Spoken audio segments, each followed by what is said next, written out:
मैं जो नियम बता रहा हूँ वो सुन ही लो। अच्छी बात है भाई चर्चा।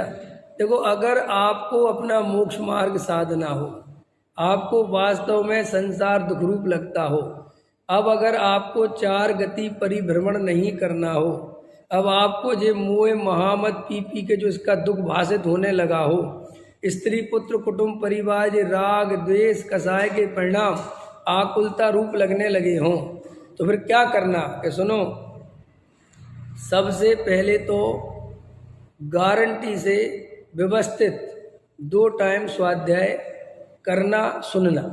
अगर तुम्हारे यहाँ विद्वान हैं और बिल्कुल सही प्रॉपर तरीके से बढ़िया पढ़ाते हैं, चाहे जिसको सुनने की बात नहीं कह रहा हूँ मैं, वो तुम्हें निर्णय करना है, क्योंकि टाइम बहुत कम है हमारे पास। हम खाना पूर्ति नहीं कर सकते किसी भी रूप में, हम समाज की दृष्टि से बहुत ज़्यादा समय बर्बाद नहीं कर सकते। कि कोई विद्वान है और तुम्हें उनका समझ में आता नहीं, वे क्या बोलते हैं तुम्हारे ख्याल में नहीं आता, वो क्या पढ़ते हैं समझ में नहीं आता, फिर भी तुम बैठने के लिए बैठते हो, तो तुम अपना जीवन खो दोगे भाई। ये कोई काम नहीं आता। समाज तो कहेगी आना चाहिए, अपना मंदिर, भैया जी अपना पराया करते करते भाव चला गया। अब इतना भाव नहीं खराब कर सकते हम तुम्हारे चक्कर में। जब हमारे स्त्री पुत्र कुटुंब परिवार हमारा साथ नहीं देंगे तो तुम्हारा समाज क्या हमारा कर लेगा? वो लोग कर लेगा।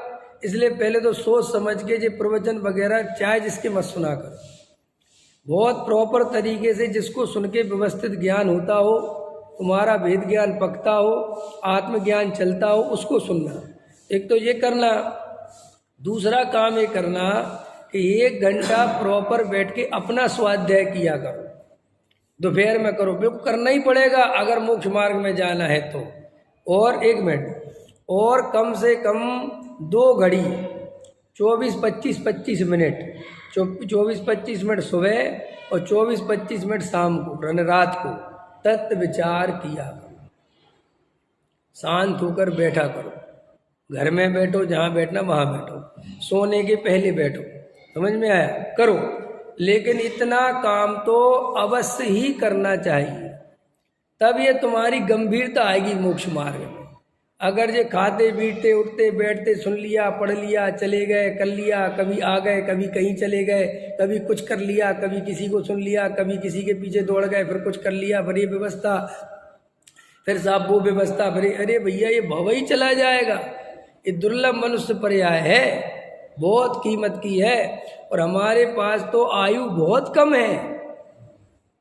अब आयु इतनी कम है हमारे पास कि हम बिल्कुल भी टाइम बर्बाद नहीं कर सकते। जैसे देखो, तुम्हारी ट्रेन 8:50 पे हो और तुम्हारे घर में पता है कि स्टेशन का टाइम बिल्कुल कम से कम 1 घंटा तो चाहिए ही, चाहे कुछ हो जाए, और तुम्हारे पास 7:50 हो गए, तो क्या करना? अब रिश्तेदारी निभाने जाना, अब मिलने जाना, कहने जाना कि मैं जा रहा हूँ, अरे भागो। ऐसे ये मनुष्य पर्याय का 50% नहीं, तुम्हारा तो 70% गया और किसी किसी का 80 गया। भैया अब अपन समय बर्बाद नहीं करेंगे।